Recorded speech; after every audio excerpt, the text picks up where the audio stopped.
Hello, everybody, and welcome to a bonus episode. Whether you're on Dungeons and Dipshits or Tism Talks, you're getting a bonus this week.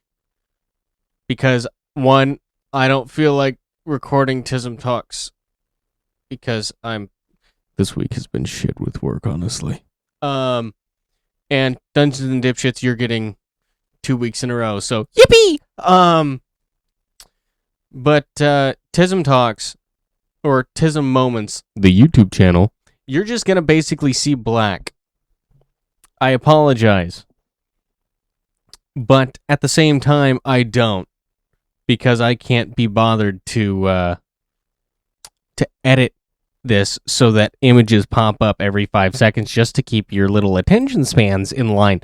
But anyway, whether you're on Tism Talks or Dungeons and Dipshits, welcome to a bonus episode. This is the summer get-together of the Robots Radio hosts, and we talk about the 2 weeks there that we had all of the video game announcements come out in, I think, the middle of June there. But yeah, so bonus episode time. Yay. Bye-bye. Welcome, everybody. This is the host crossover episode for Robots Radio for the summer of 2026. We had a ton of video game announcements just over the last few weeks. And gathering with me in our quarterly crossover episode, if you haven't listened to one of these, this is our opportunity to get a bunch of the hosts together and just kind of nerd out about stuff together as a podcast network. And if you haven't heard my voice before, I am Tom, or Robots. I'm the guy who started the network. I also host the Fallout Lorecast, the Elder Scrolls Lorecast, the Lord of the Rings Lorecast, and Retro Recall.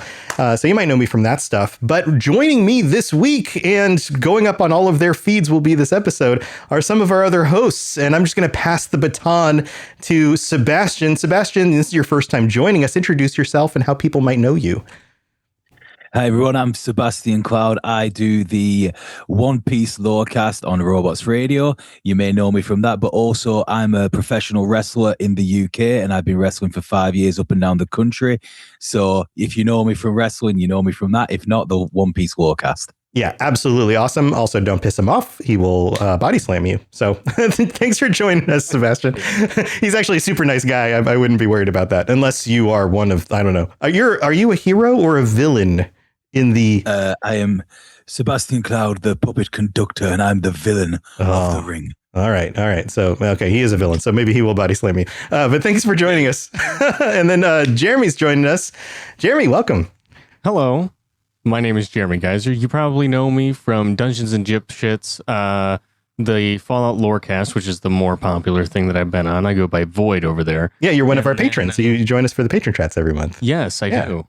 And then the newest addition to my repertoire is Tism Talks and Tism Moments. YouTube being the Tism Moments. So, yeah. Yeah, awesome. Thanks for joining us. And then Maverick. Maverick's back. How's it going, Maverick? Hello, guys. I'm gone back to the Stone Age. I'm not in my comfy studio. I am Maverick Stone. I am 1/4 host of the little podcast called the Fallout Roundtable with our 4th year in. Yeah. Well, thanks for joining us again and making it work. I know you're in your truck. If people are listening on audio, they wouldn't have known unless you told them. You could tell them you were in a grand palace somewhere and they would just have to believe you. Yeah. Yeah, but I'm in a truck. Yeah, but also a long time ago, 3 Count Thoughts was a thing, pro wrestling podcast. And the correct term for villain is a heel. Oh, there you go. All right. Well, you guys are going to have some stuff to talk about maybe after the show. Thanks for joining us, Maverick. And then Ben of Temeria or Brandon, whichever. I just call you Ben because that's how I've known you for so long now. But welcome back. You do a ton of stuff. I do a ton of stuff. So I am Brandon, or also known as Ben of Temeria. You might know me from all of the plethora of shows that I host, which are the Dragon Ball Lorecast, Holocron History, Star Wars Canon vs. Legends, the Final Fantasy Lorecast, the Gundam Lorecast, the Wizarding Lorecast, and the Witcher Lorecast. Lots of stuff. Lots of stuff. I do. Sometimes I do stream on Twitch, still doing auditions for voiceover, so that's fun stuff. So nice. Yeah. Well, thanks for taking the time to join us. And then we also have Jessica Starr joining us. Jessica, welcome back. Hey, so happy to join you guys again. I'm Jessica Starr. I'm coming to you from a fancy palace. You have to believe me. That's what Tom said. You have to believe me. It's absolutely. It's actually very pink. But I host the Starfield Lorecast, the Fallout feed, and I do YouTube and Twitch and such. Is it like Princess Peach's castle?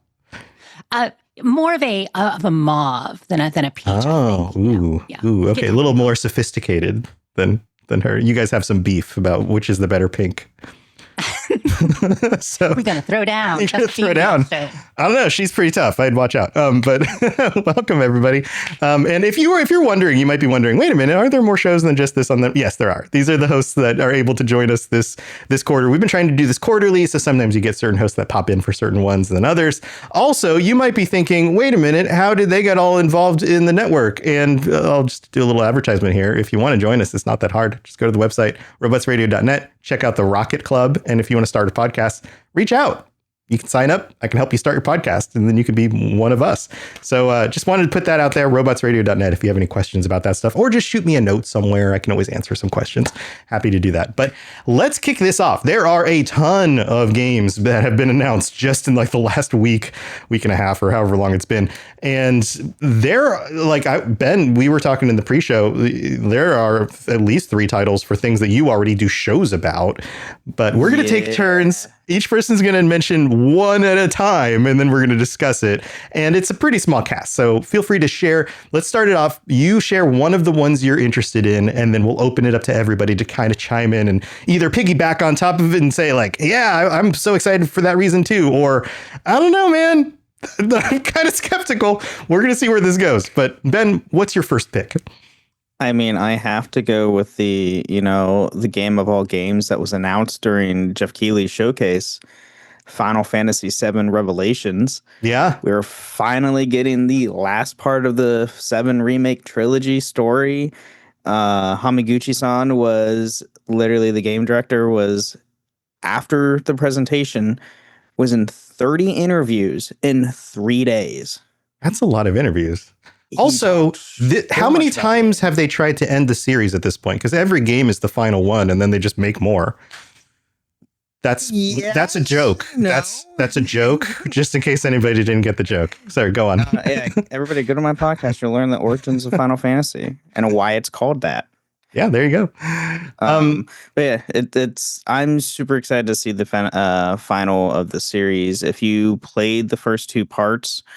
And if you played the original 7, there are a lot of differences that happen, and things that happen specifically a lot in Rebirth.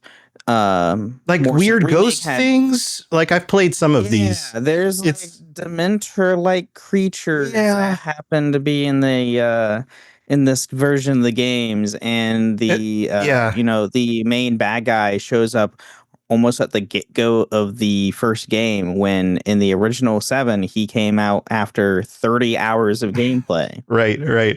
Yeah, there's a lot. And it feels like it's an alternate timeline, too. It feels like and you're the expert on this. I've only dabbled in it. Well, I think this is, I mean, the other 2 games have been out for how long? Years. Yeah, how long now?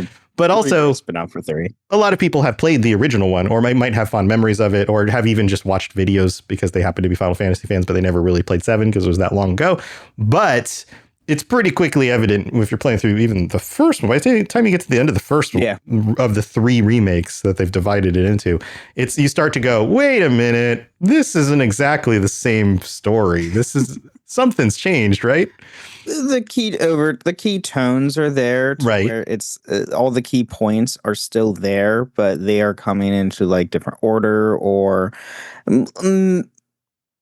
slight changes that are happening. If you play Rebirth, that's the one with the last one they did, has so much more differences compared to the original 7 game that came out in 97. Right. And just so people understand, that's the second of the 3. So it's as if they've taken the original game and divided up into 3 parts.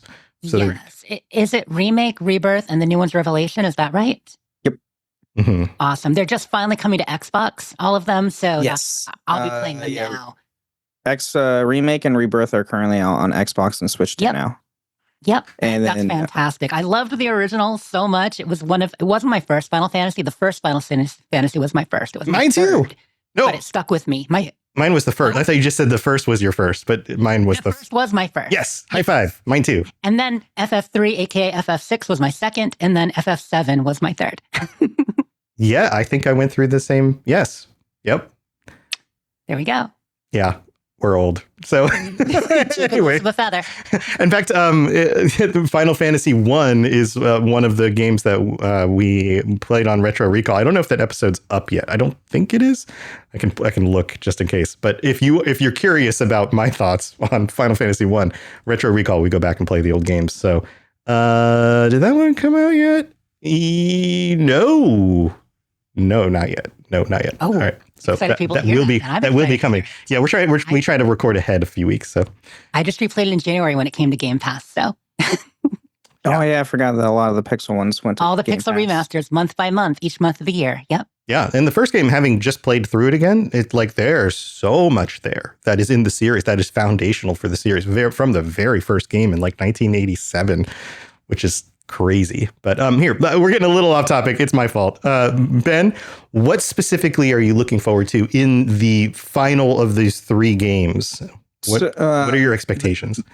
The main thing that I'm super excited for is seeing the differences they're going to do, because they did say, Hamaguchi-san did say that there will be a lot of like choices that you'll make throughout the game that will change certain scenes, different dialogue, and a bunch of different stuff. So there's a lot of replayability there. He did confirm there is only one singular ending now. So even with all those choices, it still goes to the one ending everyone will get. The final of the fantasies. Yes. Yes. But yeah, I'm super pumped for that. And then during the deep dive of gameplay we got during Summer's Game Fest with it was surprisingly the new fit system, which is essentially a job system, which is awesome because 7 didn't have jobs at all. Right. Yeah, each character was a little different, and you had different like material loadouts you could do for each character, but it was very flexible, if I recall. Yep. Yeah. Now it's going to have a lot more versatility and much more flexibility. Right. Anybody else interested in the Final Fantasy remakes? Is this on anyone else's list? Okay, I didn't know it was on Game Pass. I'm an Xbox player too, so I need to get on that now. Yeah, go try that out. Yeah, it wasn't on my list, but I didn't know that it was on Game Pass.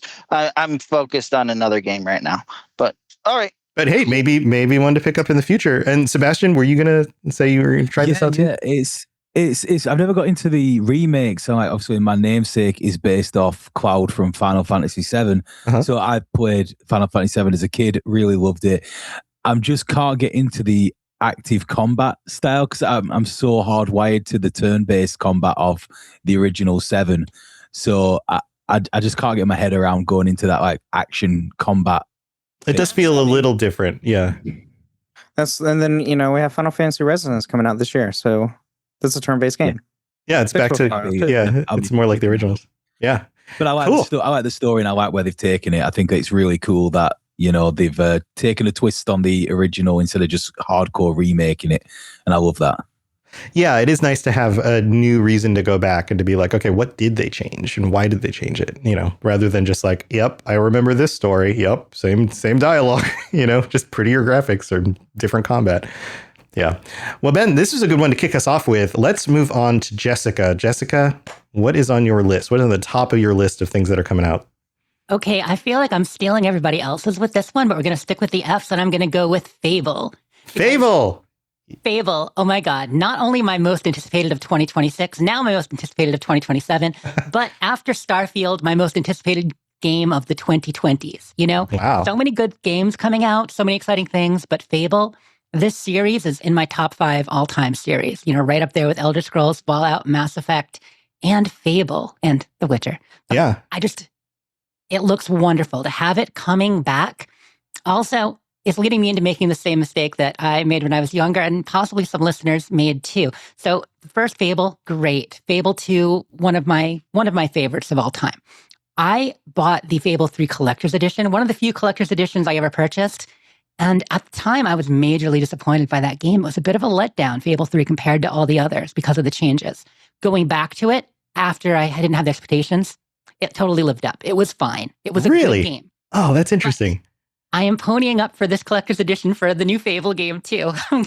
History repeats itself. It is time. Oh, It just looks so good. I'm excited. So Playground Games is making it. I'm sure everyone listening has been, seen the trailers over time. There have been 2 major trailers. We just got a villain reveal. Haley Atwell playing the villain. That was an excellent little trailer at SGF or at the Xbox Showcase. Really enjoyed that. And then they gave us a slice of life gameplay demonstration, about a 30-minute gameplay. I don't know if you all have seen this, but it's up on, most of the major game sites and on the Xbox site. And getting into the property management systems and relationship systems and reputation systems and all these systems they're bringing in to make what makes Fable Fable, in that you're telling your own story, you're telling your own fairy tale. Yeah. It's got that fairy tale fantasy aspect. And just like we enjoy in a lot of Bethesda games where there are all these systems coming together in an open world, Fable does that too. Now, in the past, it's been within open regions and slightly different, but still the idea of multiple systems coming together that you kind of determine your own play in your own life. But this one, it feels like it's going to be much more, still regions, but larger, more open. So much happening. It looks cool. The characters are cool. Yeah, I couldn't be more excited. Yeah, the gameplay demo they showed, for anybody who isn't familiar with Fable, because you have to go back a little bit to get to Fable, right? Like Fable 1, 2, and 3 came out pretty close to each other 20-ish years ago. The first one, it was 2001 or 2002, I think. Yeah. Contemporary with Morrowind. Yeah. Yeah. So, and then the other games came out like within just a few years of each other after that. And then Fable 3 didn't. One was 2012. And then they did the Journey and then it went dead. They did Legends for 5 years and then Lionhead was closed before it came out. Right. And you're right. Like I remember picking up 3 after loving 2 and then being disappointed. I never finished it. I was like, it felt too much like they were trying to tell me how to play my story, whereas the others felt so much more open. And I think Fable 3 was more quest-based. It actually had in some ways some of the best writing and some of, it had some really good quests, some of the peak quests of the series, and it had a really good through-line story, but it was rushed. And a lot of the regions were disconnected because Fable, like I mentioned, is in regions, and there are like 7 to 9 regions, and some of them felt like they were there because they had to be there. Yeah. They didn't get a chance to really flesh them out. And some of the things are like, oh, well, we had property ownership last time, we're going to do it again. Like putting all these things in because they did it before, as opposed to because they wanted to. But kind of like New Vegas and stuff, this was at a time when people were on a bit of a rush development cycle. You know how these days development takes, 4 or 5 years for most games. But in the 90s, 2000s, it had been 1 or 2 years. And so they had like 18 months to turn Fable 3 around. Oh, which is around insane. 2012. That's also that's maybe a year.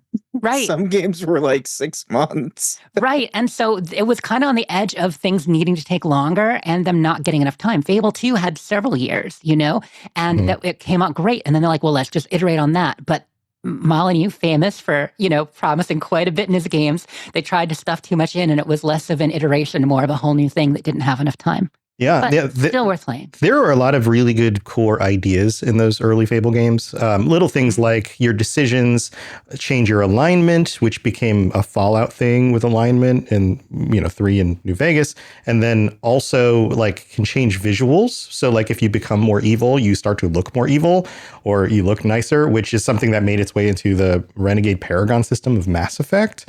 Like there's a lot of that kind of role play stuff from that era that went on and influenced a bunch of games. And then since then, we haven't seen a whole lot of that anymore. It's like that was a trend for like 10 or 15 years. And then all of a sudden it just wasn't. They did a lot of innovation. Absolutely. Reputation has become more, it's less binary. It used to be very much like good or evil, Paragon or Renegade, right. Same with Karma, in New Vegas. But you had the thing like with New Vegas, some of the games, you have both Reputation with factions and then Karma separate over top. That makes it a little bit more complex. But yeah, games have gotten away from that. They're like, everything is gray, which is cool. But sometimes, you know what? I just want my halo or my horns. Let me go. Right. Yeah. Like sometimes I really want to lean into one of those sides and just see what the world becomes like. And in the trailer, I don't know if the rest of you watched the gameplay trailer, but they showed how you go into a little town, you talk to people, you start making decisions. Do you help the beggar? Do you give them some money? Do you talk to this merchant? How do you handle that relationship with that merchant? And then based on those decisions, you get these labels.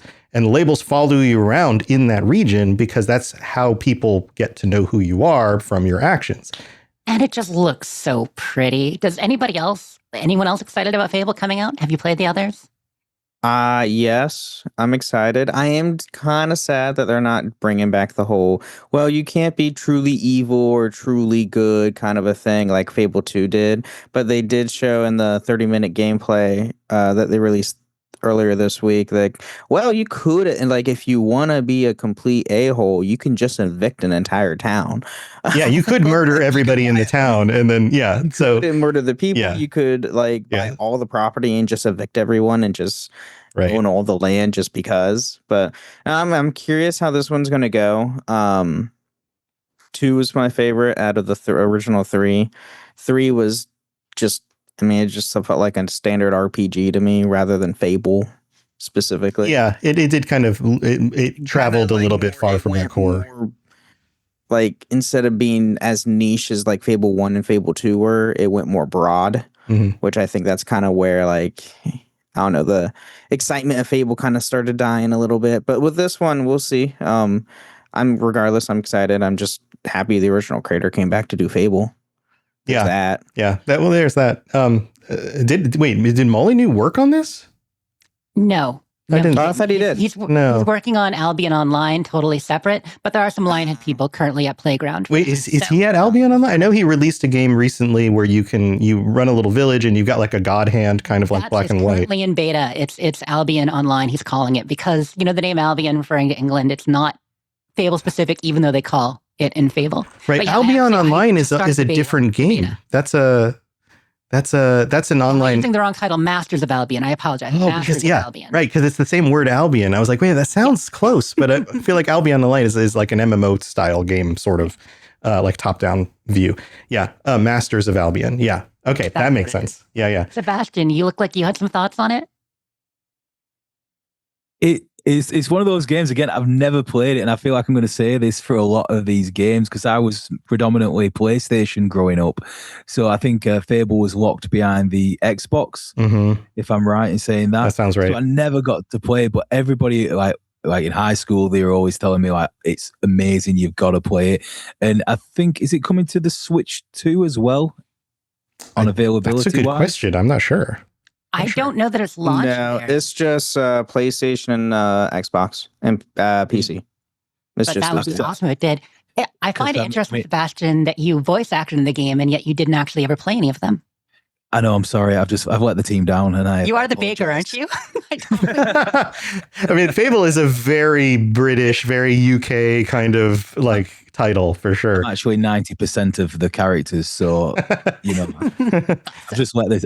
just turn up, I record, I go home, and hopefully they'll send me a copy. But if it's out on the PlayStation, I'm definitely going to give it a go because it's one of those games that it's like, even from what people told me, like the marriage system, the children, the like renting houses out to make cash, and it's all that kind of stuff's really exciting to me because it kind of feels like the stuff I played a lot of Fallout and Skyrim, and it has all the things that those games feel to miss or they've missed out on, and Fable has it all, and I'm very much looking forward to giving it a go and diving into it, definitely. Yeah, it's a good series, and I'm excited. Like, they've been rolling out little previews and things, but this was the first time they showed like gameplay. And I'm glad that the gameplay looks like legit, like, okay, yeah, walk in a village, do some things. People have opinions about you. They say things as you walk by. Okay, this feels like Fable, So, all right. Any other thoughts on this one, Jess, or ready to move on? No, I'm curious what you are excited about. Yeah, I guess I'll go next because I'm next on our little order thing. But hey, this might be a surprise. They announced, the announcement was a surprise. They announced Guild Wars 3. That they're currently working on, right? And the Guild Wars series has been around a long time. They just remastered the original Guild Wars. Guild Wars 2 has been an MMO for like over a decade now. I've never gotten to max level in Guild Wars 2. I've started over characters. I'll play for a few weeks and then I'll just kind of go on and do something else. But there's a part of like deep down inside of me that appreciates MMOs for the attempt. Let me call it that. Obviously I do an Elder Scrolls show. I do a Fallout show. So I jump into Fallout 76, which is MMO adjacent, and Elder Scrolls Online absolutely is an MMO. And I jump in and out of those games pretty regularly, but usually because I'm more interested in what are they doing with the story? What's the new zone look like? That kind of stuff. They introduced new enemies. Let's go see what this is. Oh, some new items I can collect. Let's find those and see how they feel. Like that sort of thing. And that typically has been my process for playing MMO-like games. I don't happen to have a very addictive personality. I'm not the kind of person who, like my wife and I have been playing World of Warcraft again because I just wanted to see what Midnight was like. And I've got a character that's pretty geared out pretty well. And I've spent spent an hour or two a night, just kind of, we'll both play together and just kind of see what's there. But does that mean I'm going to re-up my subscription next month? Maybe, maybe not. I don't need to raid end game content with other people to feel like I've gotten my fill of whatever's there and then come back later when there's new stuff to see. So that's my caveat to start out the conversation about Guild Wars 3. But Guild Wars, the studio behind Guild Wars, ArenaNet, I believe is their name, have done a great job building out a really interesting world and fun mechanics. And they've shown that they're one of the big MMO players that's been able to keep a game going over the years. And I think there's probably something there. The other thing is that they've continued to support original Guild Wars, and they're going to continue to support Guild Wars 2, and then now they're just adding a 3. So it's kind of like adding in World of Warcraft Classic while you're still doing retail. And I think that I think that's a really cool idea because maybe those other titles evolve in other interesting ways and they're still being funded, and that's great. So you can always go back and play them. It doesn't mean that they're lesser valued. And I think this is like a conceptual thing, but I think it's something we're seeing in data around the way people play with games is that most of us actually are going back and playing older games. And there was a time, speaking as an old guy, 20 years ago, where it was like, if it was the older game in the series, it felt less valuable because the jumps in tech and storytelling ability and combat feel and those kinds of things progressed so quickly over the first few decades of video games that the older titles felt old. But I feel like we're at a point now where it's like the old titles still feel great, so they're still there, but also the studios have learned a ton from them, which means that maybe we'll get something really new and interesting in Guild Wars 3 in an MMO that we've never seen before. And so for me, it's that wonder of like, what does the studio so vested in this, so doing such a good job, what do they bring? Or if we were able to see the Elder Scrolls, the ZeniMax team were working on an MMO and had worked on it for 7 years, and then Microsoft ended it. What would that have been?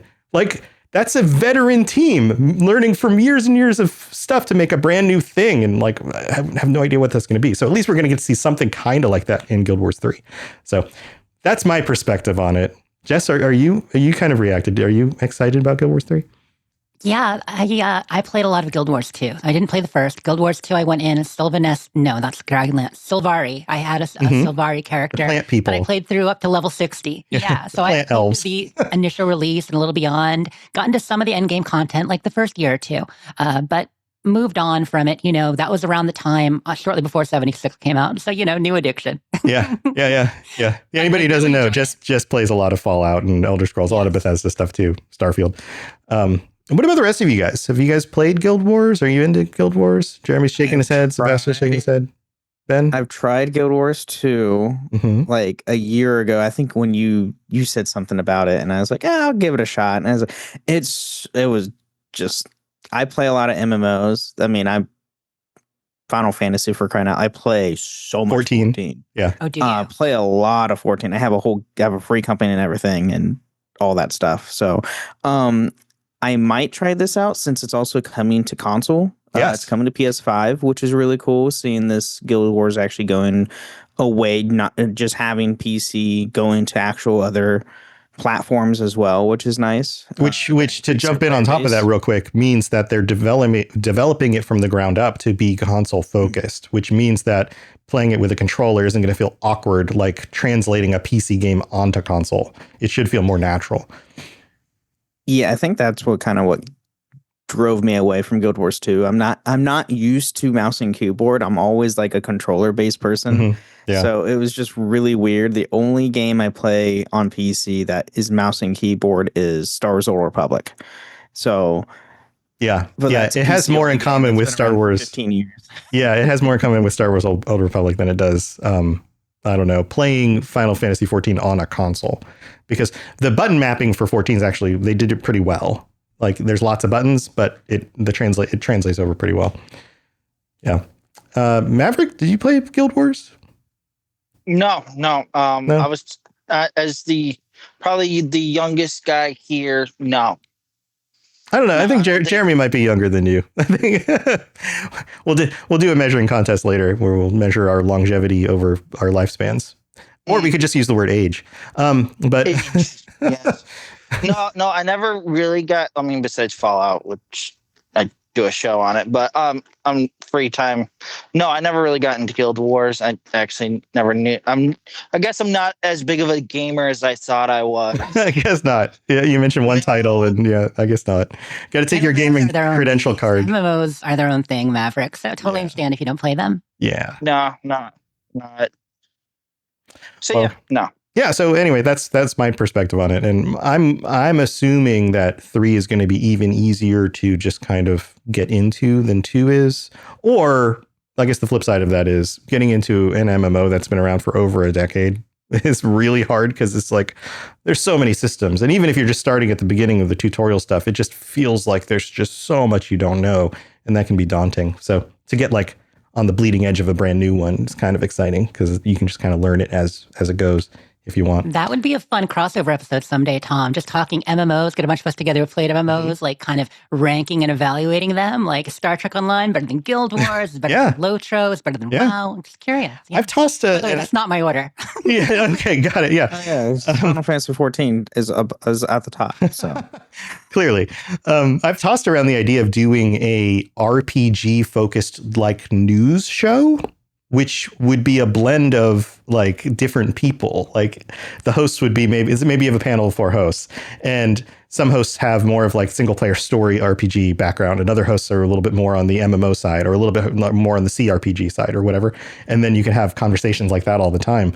I don't know. I don't know if there's enough of an audience there for that, but it's one of those, like, it doesn't exist as far as I know, and it would be really cool to have something like that. So just an idea, throw it out there. But all right, let's move on to Sebastian. Sebastian, which of these summer games that have been announced recently are you most interested in? I don't know if it's a cliche, but the GOAT itself, the remake of The Legend of Zelda, Ocarina of Time. I am so excited for this, and just the drop and how it was like introduced. The aesthetics look amazing, and remaking, possibly, I will argue to the death on this, one of the best games ever made, and bringing it back in full glory. And obviously it's only going to be locked to the Switch 2, which I'm excited about because I work nights most of the time, and that's where I play most of my games now, on the Switch 2. So if it's on there, I'm all over it. But yeah, just the nostalgia, and I'm probably classed as one of those nostalgia gamers where I mainly play the older games I played as a kid, because the Nintendo 64 was my first ever console. So playing Legend of Zelda was that, and obviously Majora's Mask, and I hope that gets its own remake. And even if they remake the Hero of Time trilogy kind of thing with I forget what it, Twilight Princess as well. Mm-hmm. But no, I'm really excited about The Legend of Zelda Ocarina of Time. That has got me so hyped up, and I am going to lose myself for a foreseeable amount of time chasing down new high definition creepy spooktailers and being terrified because I'm horrified of spiders. But yeah, no, that is my pick for the games that have been announced of late, and I'm so excited about that. Nice. And I assume everybody else is. You have to be, right? I assume somebody was going to bring this one up. I saw this and I was like, okay, somebody's going to mention this one. But for your perspective, what are your hopes? What are your expectations for this? Do you think it's going to be basically beat for beat the same? Like we already talked about remaking Final Fantasy VII. Is it going to be the same as the original, just with better graphics? Or do you think they're going to take some liberties and like flesh out the world a little bit more? Like, what do you expect? I would love to see some of the aspects of Tears of the Kingdom and the newer Zelda games brought into it. So like climbing, jumping, and making the world a little bit more traversable. instead of it's because the story of Legend of Zelda: Ocarina of Time is quite linear. It does have side quests and it's got its things to do, but I think if they can pack that up a bit, and I think they'll put some more things into the world to do, because they are going to expand it compared to if you look at the size of the map. Back in the day, I think they're going to flood out the map with a lot more side quests, maybe expand on some of the actual lore of the Legend of Zelda in that time period. I don't know if you've got anyone doing a Legend of Zelda lore cast, but if if anyone wants to join in, there was a show on the network, and they left a while back. You can still go listen to that show. So yeah, Legend of Zelda lorecast if anybody's looking for that. Yeah, but I just think flushing out there's a lot of almost loose ends and stuff like that people may want to dive into a little bit more, but I think the main narrative, and obviously maybe nuke the water temple, let's just get rid of that. Nobody needs that kind of negativity in their life. Here with the changes to mechanics to climb and do other things, do you think they will rebuild different parts of each of the temples or dungeons or whatever in order to facilitate that?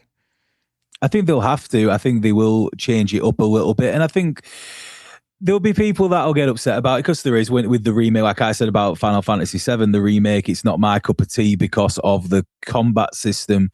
There'll be stuff that is added to it that people probably won't like, but I think it's that coveted of a game and that legendary of status that a fresh aspect to it will be like so needed. Because everyone's played it 1,000 times. I've got it on 64. I've got it on the 3DS. Right. I've got it on every flavor I can play it on. And it's like, how can we change my experience? How can they make my experience better? And I think by integrating some of the newer aspects, they can really make this the definitive best game ever created, because it already has that title in my eyes. right. I don't know where it is on the rating board, but I think it's definitely up there. When you look at the best games lists, it's definitely one of the games that's pretty high up on that list, usually universally. So yeah. So it's already up there, and I mean, obviously, I hope they bring out Majora's Mask, because that is my favorite of the two, purely because of the darker tones in Majora's Mask. It's weird. The game is weird. Yeah. It's great. It's so cool. And I love the mask, the time system. And I don't know how many games around that time were introducing like a time loop.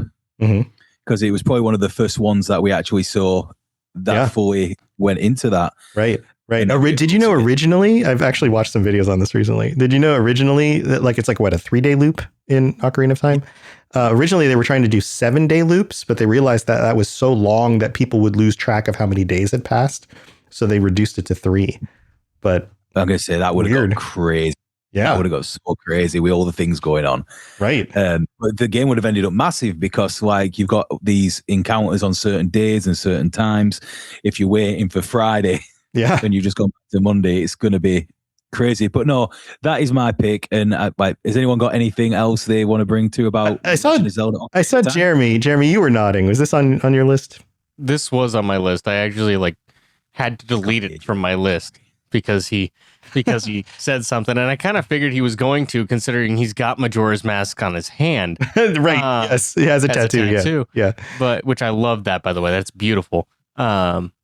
But no, I think I never really played the Zelda games, but I think this one's going to make me play the Zelda games. Oh, interesting. Oh, that's completely the opposite of what I thought you were going to say. This is a game that I played when I was little, and I never played any of the Zelda games. But I had a buddy in high school who was really into them, and he would be playing the Majora's Mask on an emulator all day long in the middle of class, and kind of got me into it then. But since then I've never really played it. But I think now this might even make me get a Switch too. Yeah. So what is it about this one that makes you go, okay, this is my entry into the series? It's an old game being brought to modern specifications. It's not just another Skyrim. Okay, we're just porting it into this new console. Right. It's a complete remake of the game, kind of like how Oblivion was. Well, Oblivion still has the same guts inside. The visuals are completely remade, but the actual systems and don't worry, all of this stuff is very confusing for everybody. So, but being an Elder Scrolls guy, got to just put it out on the record. The internal guts of like the way the quest lines play out, the dialogue. In fact, most of the dialogue hasn't been changed, although some of it has. But for the most part, it's the visuals that are changed in Oblivion in the remaster. So, but you're saying this is going to be like a much more, I don't know, a thorough remaking of the game. Yeah, it seems like it, because it's not just, from what I remember, it's not just the 5 polygon Link. Right. It's more of a, like, the entire world is more fleshed out. Mhm. It's not just that within those polygons, that texture there is higher definition. Right. You know what I mean? Right. Interesting. Oh, that's cool. I thought you were going to be like, oh yeah, no, this is one of my favorite games. But from your perspective of like, nope, I haven't played it, but absolutely want to give it a shot. Very, very interesting. Anyone else on board for Zelda? I was just going to say quickly, I'm gutted because I can hear everybody else except Jeremy. So I heard none of that. And That's I'm weird. devastated. That's so I'm weird. Devastated. I can hear everybody else except you, and I'm sorry. I was just watching you, and all I can hear is Tom something about his tattoo. And Yeah. I'm sorry. I can't. No, he mentioned you must be a fan because of your tattoo, but he was saying he hasn't played them before, but he's interested as he heard my side of the conversation. That is so weird. We're on Zoom, and that That's why the would second person it's happened to. right. I don't know. Well, I don't because everyone else can hear you, right? Everyone else can hear Jeremy. Yeah. Yes. Yeah. Coming through on my side. All right. Anybody else? Absolutely nothing. And I'm sorry, Jeremy. I'm sorry. Yeah. Well, anybody else want to talk Zelda stuff? Nothing Yeah, else? I mean, I can testify that yes, people are buying Switch 2s because of this in-game announcement. Because you work at a GameStop. So just for anybody who doesn't know, so you've seen an uptick in sales because of the announcement. Yes, That's really interesting. Please seen an uptick. I mean, when the Switch 2 came out, there was a lot of people, and I've had customers and guests come into my store that say, "Oh, I'll wait till like X, Y, and Z comes out, like Pokemon Wind Waves, which comes out next year." When that was announced, people were like, "All right, cool. Now I have to get a Switch 2 because there's a specific game series I play, but it's only on Switch 2, not on Switch 1 anymore." And then with Zelda being one of those titles now, absolutely.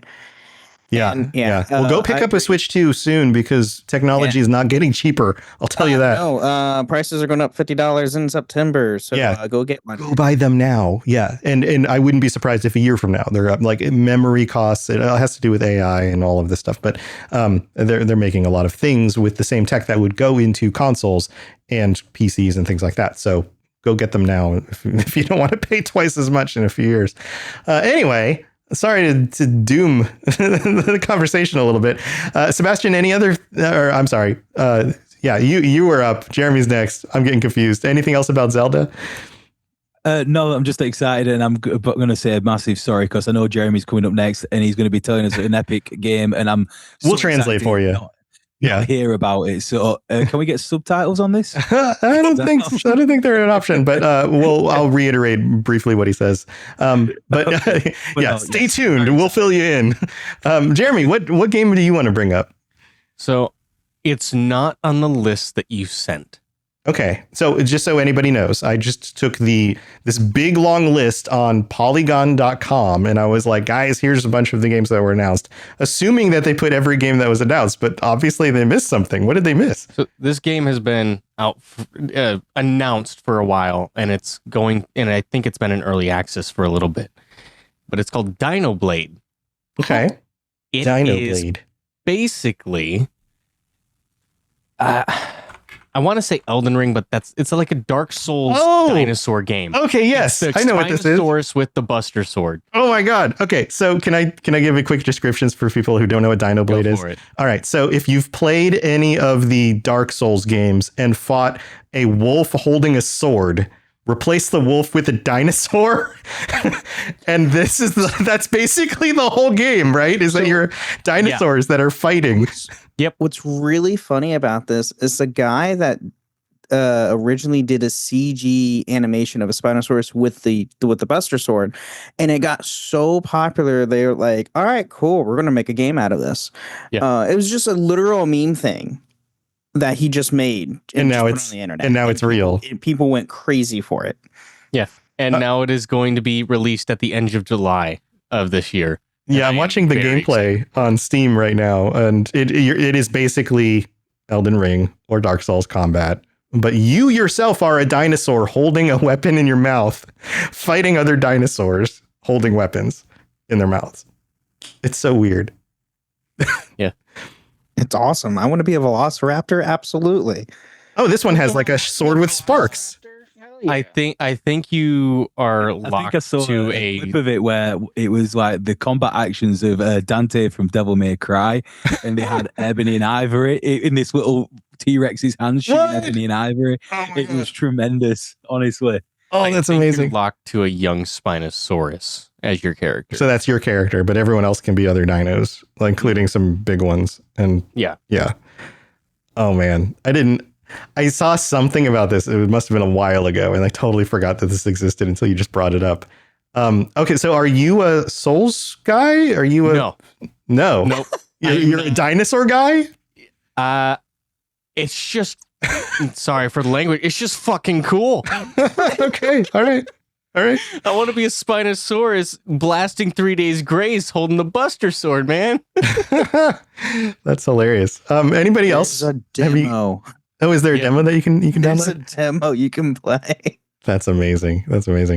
Anyone else have any thoughts or questions about this? Because I'm just I didn't know the origin story of it, knowing that it was kind of like a Think Geek April Fool's kind of deal where they did it as a joke, and then someone's like, "This is so cool. We need to make it happen." That's great. Mm-hmm. That's really cool. Yeah. Here's the description. Dino Blade is an intense action RPG set in a prehistoric world forever changed by a cataclysmic event, one that redefined the very nature of dinosaurs. Step into the role of young Spinosaurus, wielding a colossal greatsword forged from ancient power. This is great.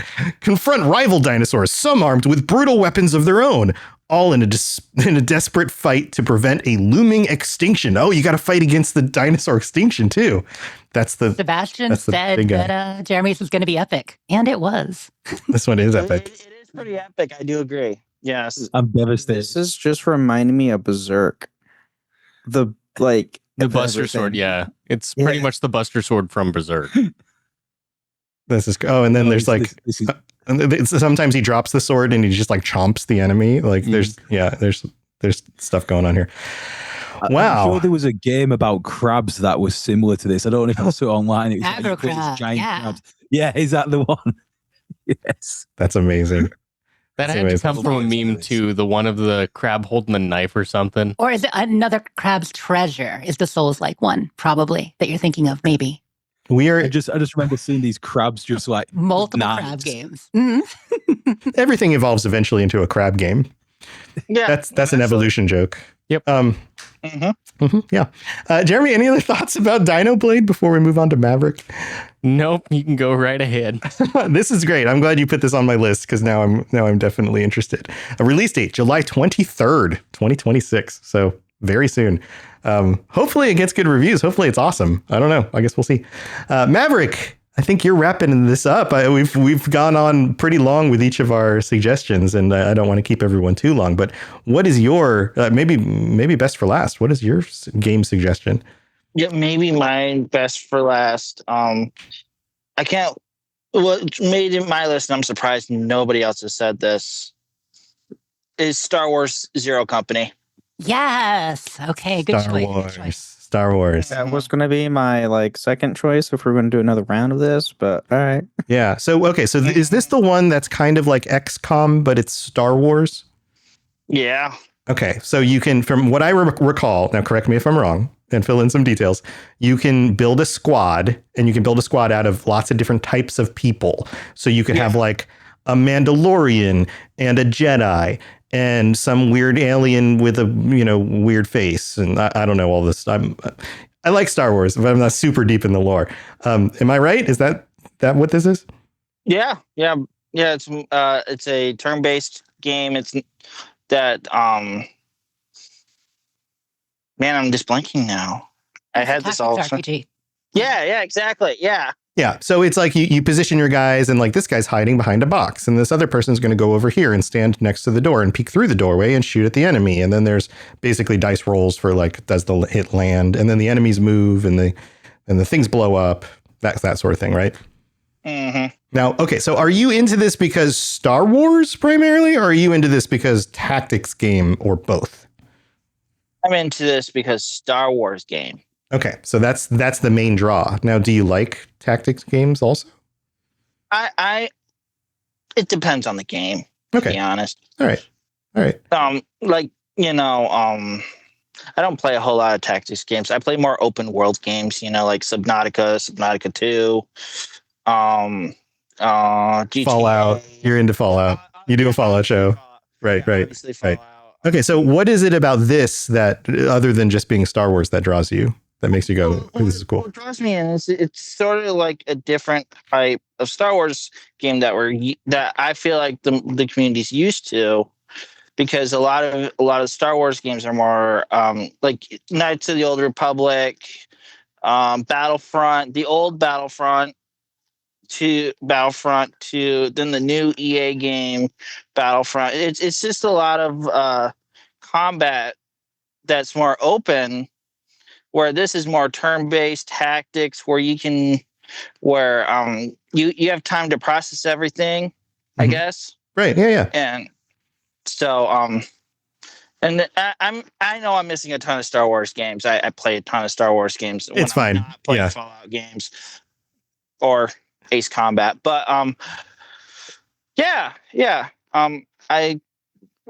really looking forward to this one compared to I'm also looking forward to the other Star Wars game that's coming out this year. Racing one? Yes. Galactic Racer. I love. Yeah. But yeah, I think both of these are going to be fun. Ben, you do a Star Wars show. I would be for a future episode of Holocron Histories where I would be remiss if I didn't get your opinions on these games. What do you think? We'll have a deep dive episode here in like the next couple of weeks of going over Zero Company, because they put out a lot of info. But yeah, I love XCOM 1 and 2 is great. I love what they did with those games. And funny enough, like the most used mods on XCOM 2 is Star Wars mods. Mm-hmm. And what was just like on Starfield. Yeah, funny enough, Starfield. Which is like, like LucasArts, you might want to look at mods. Might want to look at those before you do the next game. But no, it was really funny because there was there was an interview somewhere, or it might have been at the Game Award or the Game Awards, Summer's Game Fest, where it's like, oh, we never, like, who would have thought these two tactics based like XCOM and Star Wars mixed together? Who thought it would be a great idea? And it's like, first off, the entire community of these games. Right. That seems pretty obvious. You guys were like looking at this, but no, I'm super excited for it because it's fully customizable. If you start the game, you play as your own unique character that you can fully customize. You get a whole new squad. You can recruit characters that you can fully customize. You'll have droids you can use. Yeah, all droid squad for the win. You can do all droid squad. Funny enough, like Bit Reactor is the developer of the game. They made Marvel Midnight Suns, if you ever play any of that game. Mm-hmm. And it's a bunch of former XCOM devs, as well as like EA, Star Wars devs, and a bunch of other people. And the game director specifically says, like, I wanted a game in Star Wars where I can make my own squad or team to where I can want to be anything, because he played the original Final Fantasy and did an all white mage team. Yeah, right. All four of them being white mages, which is very hard if anybody has tried to do it. It is difficult because you don't have attack spells. Yeah, you get like hurt or harm or something. There's a few of them, but they're not great. So he's like, I want to do something like that, but it's all Astromechs. And I was like, oh dear God. But yeah, I'm super pumped for it. It's also set in the Clone Wars. So if anybody isn't super deep into Star Wars, Astromechs are R2D2s. right? Yes. So you imagine a squad of 4 R2D2s on a battlefield, duking it out with like Hey, they done whatever. Clone Wars filler episodes with those, so That's great. Literally, That's great. fun. Those are some of the best episodes of the Clone Oh Wars. yeah, absolutely. Yeah. But the best thing about this game is it's set during the Clone Wars, which is most Star Wars games are not. It's typically like after the Republic fell, the Empire's Mhm. alive and well, and the Emperor's ruling the galaxy. So this is really cool. They're And shooting they for the show Anakin- millennial audience. They're Yes, yes. absolutely they are. Yeah. And Anakin shows up at the end of the trailer, which threw everybody. I know. What? Sorry. Yeah. Yeah, go ahead, Maverick. Were you surprised by that? Yeah, I was very surprised by that because Zero Company has nothing to do with Anakin Skywalker or whatever. And to be honest, as a Star Wars fan, I'm like, he as much as I love Anakin Skywalker and that he's going to be in this game, I'm with the minority, or I haven't exactly looked into it yet. But I don't think he belongs in this because there's a customizable Jedi character that I'm like really pumped for. But at the same time, I'm like, it's Anakin Skywalker. It's Clone Wars Anakin Skywalker.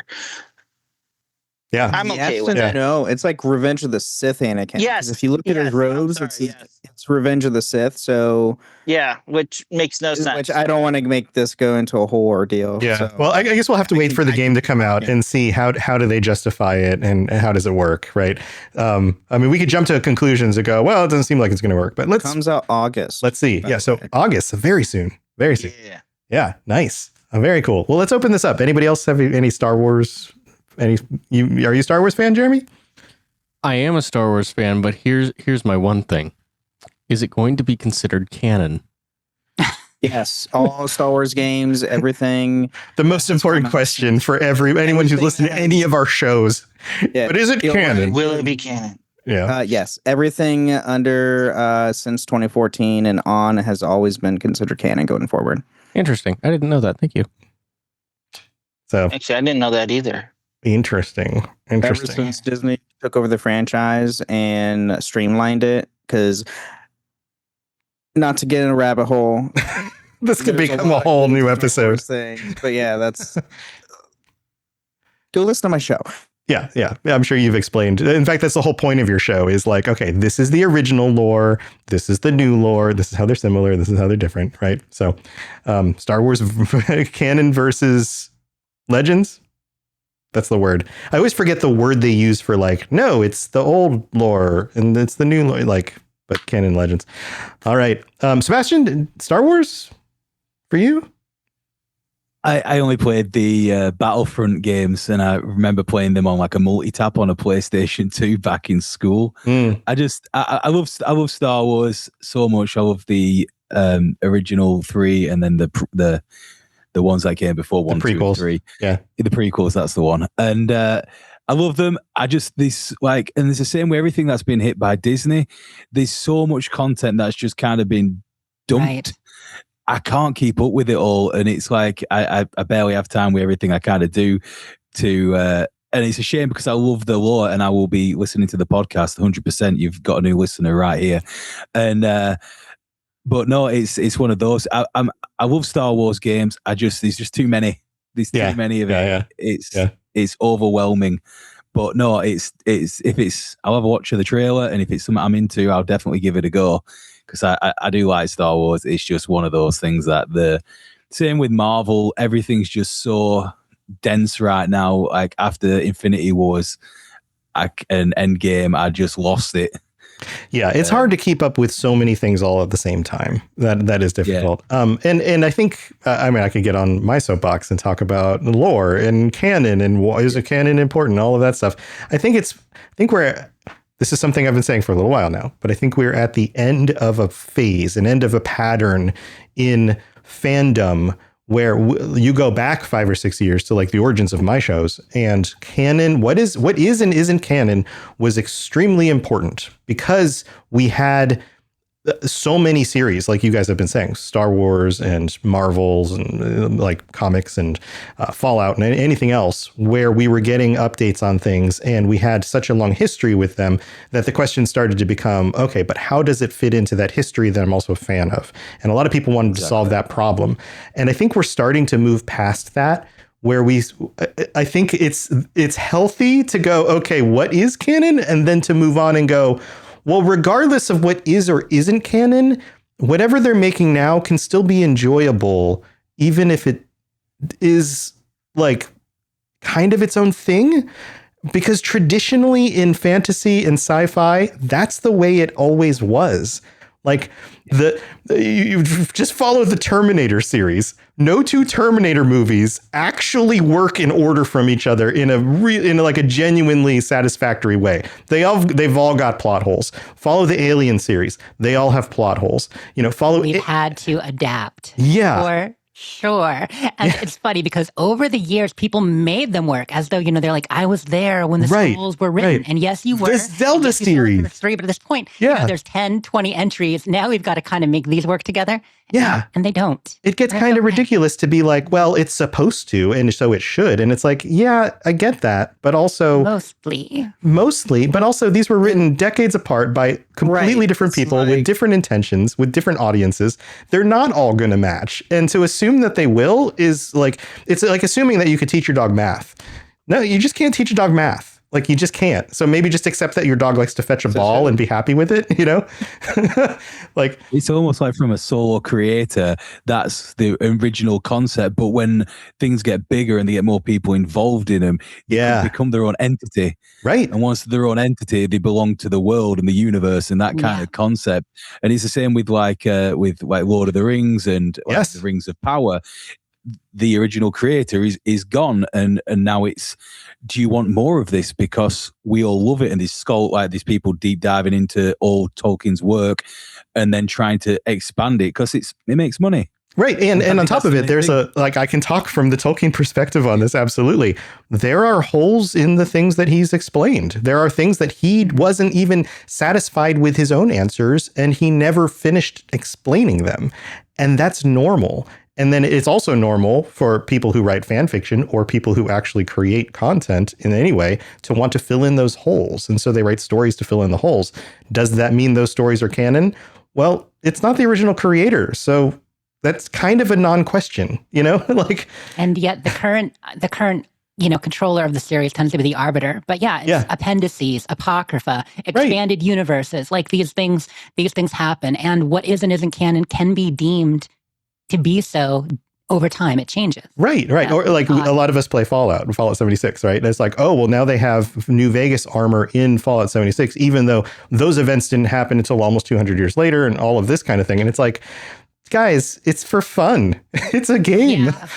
Fun happens. Fun is important. And I like to say anything in the Atomic Shop, like stuff written in the game, I take as canon, but anything in the Atomic Shop is just extra. Anything we do, just like our characters in the games, no, it's not real. Right. Like not everything has to, not everything has to fit into the one canon bucket. And therefore, if it doesn't, it's bad. It's like, but it could just be for fun. And that's okay too, Yeah. Anyway, I'll get off my little soapbox there. But I've kept you guys long enough. Thank you for joining me. This is always fun to get everybody together and to nerd out about the things. All of the things that you have mentioned are now things on my list. And I'm like, okay, I got to look more into that. And some of them are coming out very soon. I would also love to hear from any of our listeners on any of the shows, whatever feed you're listening to this episode on, because it's going to go out on each of our feeds. Comment or jump in our Discord and let us know what you're looking forward to. And who knows, maybe you'll find some other people to jump in and play games with as well. That could happen. But here, let's go in order and feel free to just remind people who you are, how they can check out your shows, and we'll just quickly go through the list. Sebastian, so glad you were able to make this work. I know it's the middle of the night for you. Thanks for being here. No, thank you for having me. It's a real pleasure to meet all of you for the first time properly. And Jeremy, it's been great to hear your voice sometime. And no, but it's been a really good experience for me. And obviously, I'm new to this journey. I'm part of the Rocket Club. And if you want to check me out, it is the One Piece Lorecast. We talk all things One Piece and deep dive into the lore and help build this world for people who may be new. And if you want to check out my personal wrestling page, that is also on Instagram at Sebastian Cloud. And no, I've just really enjoyed this, and thank you for having me. And I am going to go to bed very soon. Shattered. All right, get some sleep. Thank you for joining us. Jeremy, how can people find your stuff? Well, everybody but Sebastian, because he can't hear me. He knows you're talking about him. He can feel it. Hi, my name is Jeremy Geyser. I run the Dungeons and Dipshits and the Tism Talks podcasts here on the Rocket Club. You can find me on either one of those podcasts. You can follow all of our social medias. We pretty much have everything set up now. And Tism Moments on YouTube. Dungeons and Dipshits Season 2 is coming out within 2 weeks. Very soon. So, yeah, that's going to be pretty much the revival. So 2 weeks from the 14th of June, 26. Yeah, as we record this right now, yeah. So, yeah. Cool. Well, good luck with that. That sounds exciting. If you're into fun, wacky D&D stuff, then this might be the show for you. Thanks for joining us, Jeremy. And don't worry, Sebastian, you didn't say anything too bad. Maverick, how can people check out what you're doing? Well, I'm Maverick. I co-host the Fallout Roundtable discussion podcast. They can find us on YouTube, the Fallout Roundtable. If you want to go, Twitter, at Fallout RTB. If you want to email us ideas or just something you want to talk about, you want to hear us talk about, you can also send us an email, falloutrtb@gmail.com. And we record live Thursday nights on Twitch around 8:30-ish. Okay. So people can jump in the live streams and comment on your discussions as you have them. Yeah. Yep. Very cool. And yeah. So Fallout Roundtable, just again, if you're interested in that, go check it out. Yep. Awesome. Thanks for joining us, Maverick. And then Ben, you've got a whole list of stuff. Can you give them all the list again? Yeah, so I am Brandon, or also known as Ben of Temeria. I am one of the hosts of the plethora of shows, the Dragon Ball Lorecast, Holocron History, Star Wars Canon vs. Legends, the Final Fantasy Lorecast, the Gundam Lorecast, the Wizarding World Lorecast, and the Witcher Lorecast. Yes, I know. I get someone counting every single time on these shows. It's normally Lotus. It's more than 3, so we have to keep count. It's more than 3. Yeah. But yeah, it's fun. I live stream Dragon Ball as well as Final Fantasy, so you can check those live on my Twitch at Ben of Temeria on Twitch, as well as, checking out on the Discord on the Robots Radio and my own Discord, Ben and Friends Podcasting. There you go. Awesome. Thanks, Ben. And then Jessica, you're wrapping it up. This has been so much fun, y'all. Thanks so much. It's great to meet some of you, put faces to the voices that I've heard, and others see you again, outside of Discord and the usual places. If you want to follow me, I'm at Sleepis4T on all the socials. That's Twitter, that's Blue Sky, Jessica Star XP on Twitch and Insta, and just, Jessica Star, Fallout, Jessica Star, Starfield, you'll find me. Right now, doing the Starfield Lorecast. Next episode you'll hear when this comes out will be a discussion on the Red Mile. With my boy Pedro. We're going to talk about him starting StarCon. He's the organizer of StarCon and a few other things that he's working on. And then, of course, the Red Mile, which is a pretty cool location with a lot of history to it. So it's fun to get into. Fun stuff. Fallout feed. And I just want to quickly add, the game I'm looking forward to most coming out next is Blood of Dawnwalker. I'm excited for that one. I hope some of you all play it.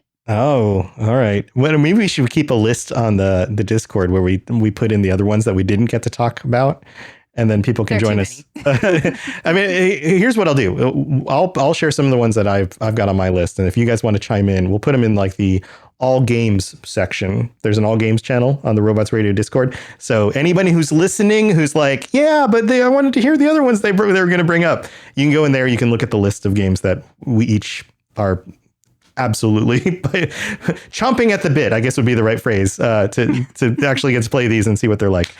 So Jess, thanks for joining and for the other suggestion. Yeah. never been a better time to play video games, y'all. Yeah, so many things coming out. And I'm Tom, or Robots. I, again, run the network, the Fallout Lorecast, Elder Scrolls Lorecast, Lord of the Rings Lorecast, and Retro Recall. So if you're into the lore of those things, or want to hear me and John from the 40K Lorecast play games we haven't played in 30 years and see if they still hold up, come join us on Retro Recall. Also, you can, of course, join us on the network if you'd like I mentioned at the beginning. Come join us as part of the Rocket Club. I'll help you launch your show and give you some tips about making it actually work and building an audience and all of that stuff. But there you go. I've got stuff on my list too, but I'm just going to save it. I'm going to post it on the Robots Radio Discord. And listeners, thank you for being here. Thank you for hanging out with us for the summer crossover episode. All of our shows will be back probably in the next week or whenever the next episode comes out with another regular episode. But thanks for hanging out with us for this one, and have a wonderful summer. And again, don't be strangers. Let us know what you're playing and what you're having fun time doing. We'll see you next time. Bye, everybody.